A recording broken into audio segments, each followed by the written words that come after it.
Spend 3 hearts, you get to throw a vial that damages people, and then it sets the ground on fire. It sets the ground on fire! So strong against most bosses, because almost every boss is on the ground, or low enough to where the fire will hurt them. And it's good DPS. Now, we have to go up these stairs. I actually want that holy water. And down here leads to like a few items. But since we have to backtrack here anyways, I'm going to wait to do that till later. So here our next save room.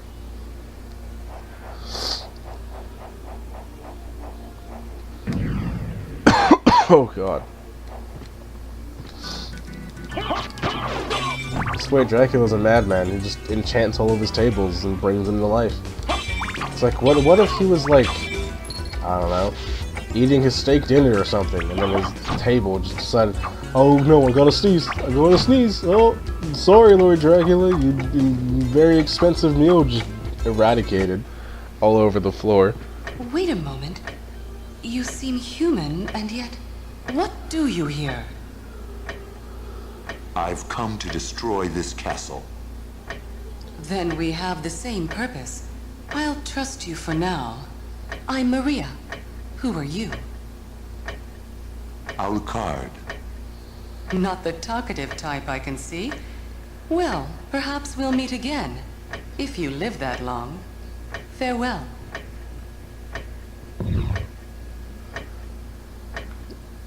Anyways, that was weird. And now see, the statue moved up because depending on where the clock is, this one will move out of the way.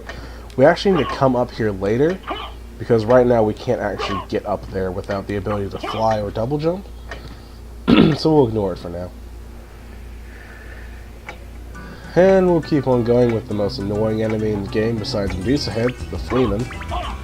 Sometimes they just don't want to get hit and they'll slowly just pinprick you until you finally die. And it's just so sad. Got another diamond here. I like to break all the torches even if my hearts are all the way up. Ooh, can you stop that? Because sometimes they, as you can see, drop money. And sometimes I forget where sub-weapons are, so sometimes I'll find a sub-weapon that I would rather have in this situation. Boner Palooza, man. I don't like being here. Oop. Here we have the stopwatch, which allows us to stop time for a little bit by using 20 hearts. Oop. Oop. I'm actually going to keep on to this because it can only affect one boss in the game, and that's the boss that's coming up right now. But here we have the Bible, and this gives us like a little bit of a shield here. And then I find the salt to be the weakest, followed by the diamond because it depends on what room configuration you have, and then the Bible. And then it kind of just goes up from axe, sword, axe, knife, holy water. But the time stop is basically only good against a boss, and it's just not worth the 20 hearts to have the ability to just kill any normal enemy, because usually you can just do just fine.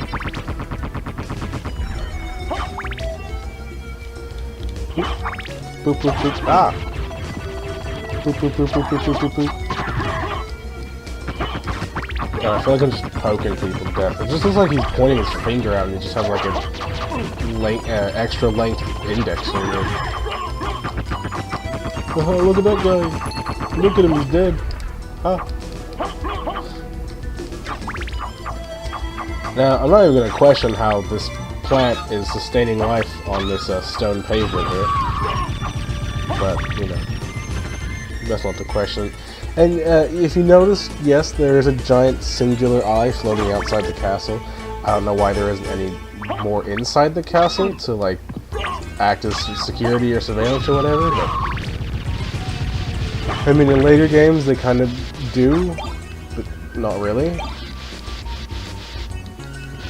Man, if Alucard could, like, enter a marathon, he'd just beat it by backdashing, because he backdashes at, like, Mach speeds. I keep forgetting to do that to go a little bit faster.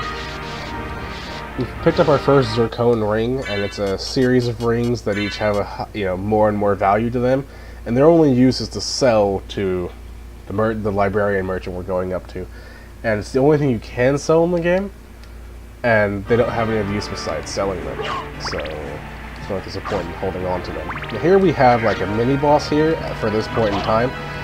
As you can see, he just chunked me for like a third of my HP. But he's guarding some pretty good stuff.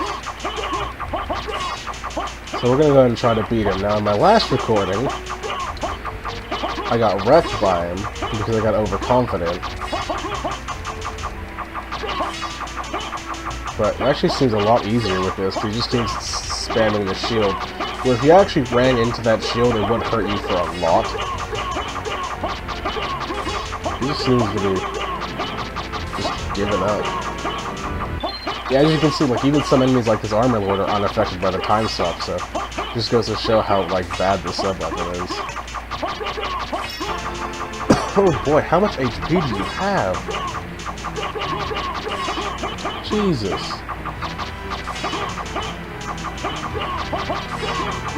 This man is a god.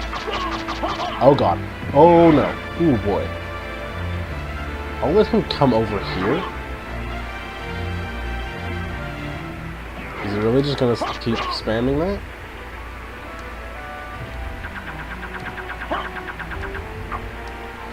That's how you want to play. I can shoot with fire. If you hold up on the Hellfire, by the way, you get to shoot those balls. Oh, he was that close to dying. Anyways, wait, he wasn't guarding anything? Trick question. Blow meat. And for those who have played Castlevania 2 and know how retarded it can be at certain times, here I'll show you guys something that's very interesting that most people actually don't know about because there's no reason to know this. It actually makes no sense.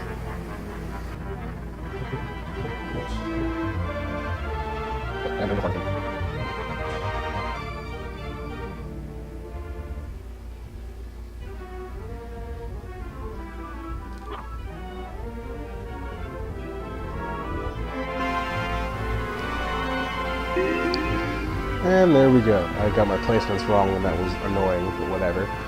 Yeah, just random platform takes you down here. We got the Mirror Cuirass, which is just a small damage defense increase, and stops us from getting turned to stone by the plants that we just killed.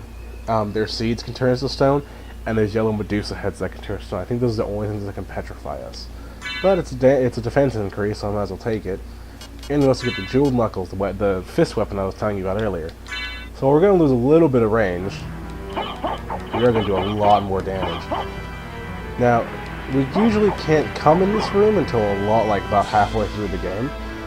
So knowing this and using this really helps you out in the early game.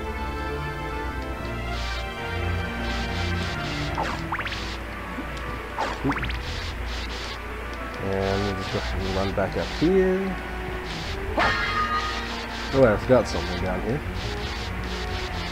Hopefully the Medusa heads don't kill me. We go all the way down here. We got like this nice little observatory. There's not really much point to it. You can see the little bird in its nest. But also, there's a telescope where we can actually look onto the lake and see that there's a man in the boat. Why do we care about this man in the boat? He actually isn't that important, but he can be important. Although we don't know this, so really it's just like a you had to go down there for nothing kind of room that a lot of games have. Those Medusa heads still hit for a lot, and it's why. Luckily we're not in a clock tower, but usually the clock tower-esque areas is why they hate Medusa heads. But it's just the fact that they instantly respawn and the movement pattern can sometimes mess you up. So let's just hope we don't die here, because we're almost to a save room. Don't want your axe. Now am I at max hearts? Yes I am. Alright, so we'll just go ahead and save. And then we'll go to this next joke of a boss. It's the Yeah, I'd say it's the easiest boss in the game. I don't think there's anything easier than it. Yeah. This also drops a 5 heart. And we can go and fight our ominous boss. Nothing seems to be in here. Oh, but look. This magic vault's opening. What could it be? A giant monster? Some form of evil magic? No, it's just a clone. A clone that you can stop time and kill it. And like, even if you use your bare hands, you can usually kill it by this point within the 4 seconds of stop time. Which is why using stop time is just so broken.